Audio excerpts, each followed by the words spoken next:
Nouvelle escalade dans les relations entre Israël et la Turquie. Tôt lundi matin, à l'aéroport d'Istanbul, une quarantaine d'Israéliens ont été séparés du reste des passagers qui avaient pris place à bord du vol en provenance de Tel Aviv. Dès l'atterrissage de l'appareil, les touristes israéliens ont été conduits à tour de rôle dans une salle d'interrogatoire où ils ont été fouillés, questionnés et détenus pendant plus de 2 heures par les autorités turques. Ce n'est finalement qu'après une détention prolongée que les passagers ont pu récupérer leur passeport et qu'ils ont été ensuite autorisés à quitter l'aéroport. Ce procédé, qui n'a rien d'habituel, illustre une fois encore la dégradation des rapports entre Jérusalem et Ankara. Dans le même temps, les autorités turques ont donné jusqu'à mercredi aux diplomates israéliens pour quitter le pays. Une mesure d'expulsion qui fait suite au refus de l'État hébreu de s'excuser pour la mort de 9 militants turcs tués lors de l'assaut de la flottille pour Gaza en mai 2010. Un système antimissile à bord des vols entre Tel Aviv et la station balnéaire d'Eilat. C'est le souhait des autorités israéliennes, alors que la menace d'une attaque terroriste en provenance du Sinaï serait toujours extrêmement élevée. Le cabinet de sécurité vient d'entamer des consultations à ce sujet et devrait prochainement débloquer un budget spécial qui permettrait d'équiper la plupart des avions israéliens d'un système antimissile. Ce dispositif n'est cependant pas tout à fait nouveau.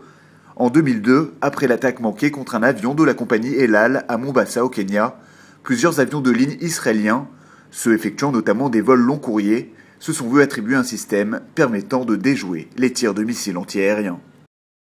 Les autorités égyptiennes ont commencé à ériger un mur aux abords de l'ambassade d'Israël au Caire. L'ouvrage, de plus de 2 mètres de haut, se présente comme un assemblage de blocs de béton devant l'immeuble qui abrite la représentation diplomatique de l'État hébreu. Une partie du mur a déjà été peinte aux couleurs noir, blanc, rouge qui correspondent à celles du drapeau égyptien. Ces dernières semaines, d'importantes manifestations s'étaient déroulées devant l'ambassade israélienne. Elles avaient suivi la mort de 5 soldats égyptiens le 18 août dernier, tués alors que les forces de Tsahal poursuivaient les auteurs présumés des attaques d'Eilat.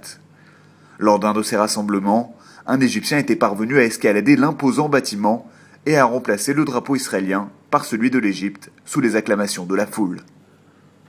Le Liban a estimé lundi que le tracé des frontières maritimes qu'Israël vient de proposer à l'ONU constituait une menace pour la paix et la sécurité internationale.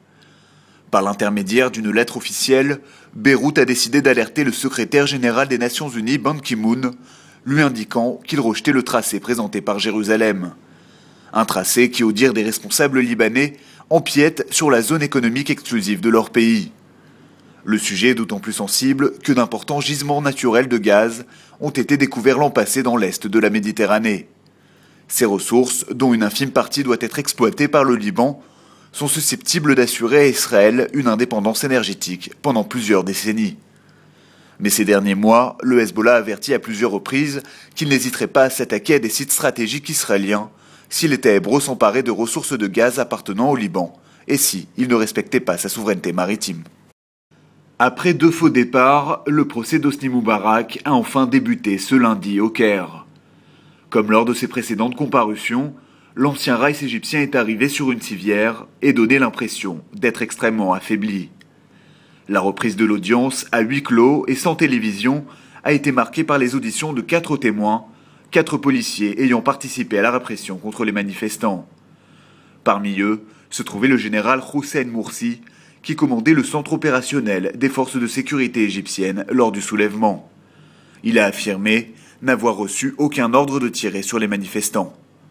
À noter qu'une fois encore, de nouveaux affrontements ont éclaté entre pro et anti-Moubarak à la sortie de l'académie de police du Caire, là où se déroule le procès.